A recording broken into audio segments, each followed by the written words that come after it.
Now we will discuss about Johnson VFD error handling and troubleshooting training. Like we will explain how we can resolve error in the Johnson VFD if you are facing any. There is one error, mode designation error. Error code is ER4. Appears if a parameter setting is attempted in external or NET operation mode with P77 set to other than 2.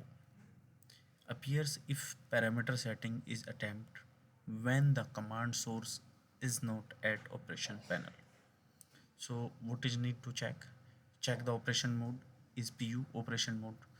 Normally it comes because of when you have selected other mode than PU.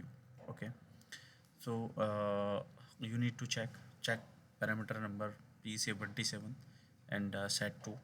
After setting the operation mode to PU operation mode, first set to the PU operation mode and then set P77, and at this you have to set 2.